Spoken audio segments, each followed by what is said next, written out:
Hey tout le monde, j'espère que vous allez bien. Donc aujourd'hui on se retrouve pour une...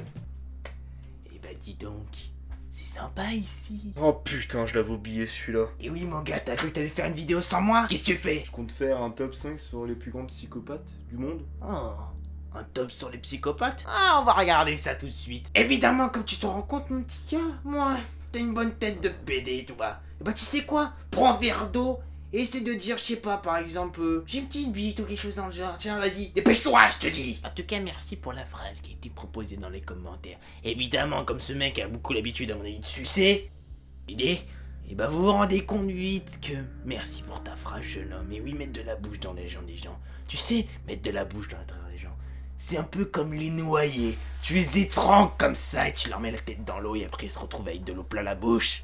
En 5ème position, je vais vous parler de Dennis Rader, surnommé le BTK Killer, ou si vous préférez le Blind Torture and Kill, ou en français pour ceux qui sont nuls en anglais comme moi, le attacher, torturer et kill. Dans les années 1990, Dennis Rader est considéré comme un des meurtriers les plus connus aux États-Unis avec pas loin de 10 victimes, dont 2 enfants. Pendant son procès, Dennis Rader a expliqué qu'en fait, il répondait à des pulsions sexuelles envers ses enfants ou envers ses personnes, et que à l'intérieur de sa tête, on lui disait qu'il fallait absolument les tuer.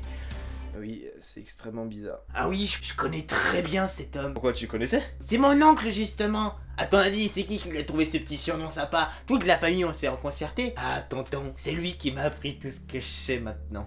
Ah, chacun son délire. En numéro 4, je vais vous parler de Albert Ficht, un des psychopathes les plus connus sur Terre jusqu'à ce jour. Celui qu'on considérait comme le vampire de Brooklyn ou l'ogre de Wistera, et un peu un condensé de toutes les maladies psychotropes ou mentales qui existent dans le monde. À savoir, sadomasochisme dès son plus jeune âge, il est adepte de toutes sortes de paraphilies, dont l'odosnisme, comprophanie, la pédophilie, etc. Voilà, je préfère pas lire la suite parce qu'à mon avis, on risque de choter quelques personnes. Ce qui s'est passé à l'intérieur de cet homme, c'est qu'au bout d'un moment, sa femme a décidé de la quitter. Et à l'âge de 55 ans, cet homme commence à entendre des voix. Mais ces voix lui ordonnaient de tuer des enfants. Et cet homme ne s'arrêtera pas là, puisque son but principal était de les castrer carrément. Jusqu'à ce moment-là, je sens que je vais pas parler trop de mes couilles. En tout cas, cet homme a tué pas moins de 4 enfants. Et son fantasme favori, c'était d'envoyer une lettre aux parents leur expliquant comment leur enfant était mort. Et lui, c'est quoi? C'est un membre de ta famille aussi? C'est un oncle? Un oncle éloigné? Albert Fish? Ah mon père, c'est mon père, pourquoi? Bon, c'est mon oncle qui nous a certes tout appris, mais bon, mon père était pas mal non plus un peu con. Les surnoms, on n'était pas très fans. Ouais, moi je t'avoue. Mais bon, il a quand même bien buté ce papa. Cool papa. D'accord. En fait, je fais pas une vidéo top, je fais ton arbre généalogique là, c'est pas possible. Jasmine Richardson en numéro 3. Cette jeune adolescente est à mon avis la plus jeune de ce top. En effet, cette jeune fille avait 12 ans et sortait avec un homme de plus de 23 ans. Mais bon, quand vous vous doutez un petit peu, 12 ans, 23 ans, ça passe limite pour de la pédophilie. Donc, évidemment, ses parents à Jasmine lui ont interdit de voir son petit copain. Et bah, qu'est-ce qu'elle a décidé de faire pour contrer l'interdit de ses parents? Non, elle a pas décidé de faire le mur. Elle a décidé juste de tuer toute sa famille, avec l'aide de son petit copain. Tu vois que les deux, ils étaient déjà pas très sains. Et lors de son procès, on s'est rendu compte qu'en fait, Jasmine n'a pas agi sous l'influence de son copain. En fait, il s'avérait que c'était plutôt l'inverse. Au contraire, Jasmine avait demandé plusieurs fois à son copain de venir poignarder sa famille. Jusque-là, c'est pas logique. Et ça, c'est qui encore? C'est ta famille, ta cousine, ta sœur éloignée par alliance? Jasmine? Ah, c'était ma fille. Ah non, c'est ta fille. Attends une seconde, mais elle a tué toute sa famille. Si, j'ai été son père. Mais bon, elle m'a tué, donc techniquement maintenant je suis plus là. En numéro 2, cette fois-ci, nous allons partir un petit coup mexicain en parlant de Pedro Rodríguez. Pedro est à mon avis le Mexicain qui a tué le plus de personnes au monde. Déjà à l'âge de 14 ans, il avait déjà tué une des personnes qui avait licencié son père pour le venger, justement. Donc déjà à 14 ans, ça commence déjà à être très bizarre. Et bah finalement, Pedro, comme vous vous doutez, c'était une personne qui a dû finir en prison. Il a tué jusqu'à maintenant plus de 47 de ses condétenus. Donc tu vois que lui, il préfère rester seul. Mais bon, comme Pedro ne s'arrêtait pas là, juste avant de finir en prison, il avait décidé de tuer son géniteur, c'est-à-dire son père, et en lui bouffant une partie de son cœur. Juste pour dire, voilà, j'ai fait le crime parfait. Et lui, c'est qui? C'est un ami d'enfance, je sais pas, ou quelque chose comme ça? Pedro, je me souviens parfaitement de lui.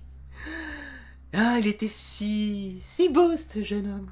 Ouais, on l'avait adopté. Bon, on avait pitié de lui à l'époque, mais bon, au final, il s'est quand même bien greffé à la famille. Regarde ce qu'il est devenu. Il a quand même réussi à tuer papa. Hein. Et bon, il lui a quand même bouffé le cœur. Bon, je t'avoue que c'est un... manquait un poil de sel. Mais bon, C'était sympa quand même. Vous l'avez adopté, d'accord. Et bah putain, tes parents et toi, vous étiez extrêmement bizarres. Et ensuite, en numéro 1, cette fois-ci, nous passons à la personne, à main vue, le tueur le plus rapide de l'histoire. Il s'agit de Richard Chase. En un éclair, il est capable de tuer. En un éclair, on va dire ça, c'est un peu gentiment dit. En fait, cet homme tuait très rapidement ses victimes. C'est-à-dire, en l'espace d'un mois, il avait tué déjà plus de 6 personnes. Et cet homme se faisait surnommer le vampire de Sacramento. Vous voulez vous en douter, le vampire, c'est ce qui aime le sang.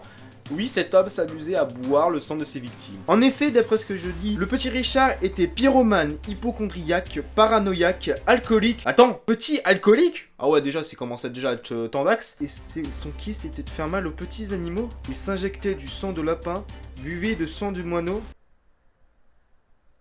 Ok, d'accord, on va s'arrêter là, clairement. Effectivement, Richard est décédé en 1980 dans sa cellule en se donnant la mort. Voilà. Et lui, c'est quoi? C'est un autre frangin? Un autre frangin psychopathe? Richard. Ah, je connais pas. Non, pas de la famille. À mon avis, ici, pas de la famille. Et voilà, j'espère que cette vidéo vous aura plu. Donc n'hésitez pas à laisser un petit pouce bleu si cette vidéo vous a plu. N'hésitez pas à vous abonner à la chaîne, ça ferait super plaisir. Et sur ce, je vous dis tchuss tout le monde. Oublie pas de t'abonner si tu veux pas qu'il te rende visite ce soir. Oui, mon pote, je suis partout. Et oui, mon pote, je suis partout. Partout. L'arrivée, bien sûr. Il y en a qui n'ont pas compris que faire du karting, c'était pas comme ça. Oh, la baston! C'est quand je me battais contre ma soeur, voilà. Et moi.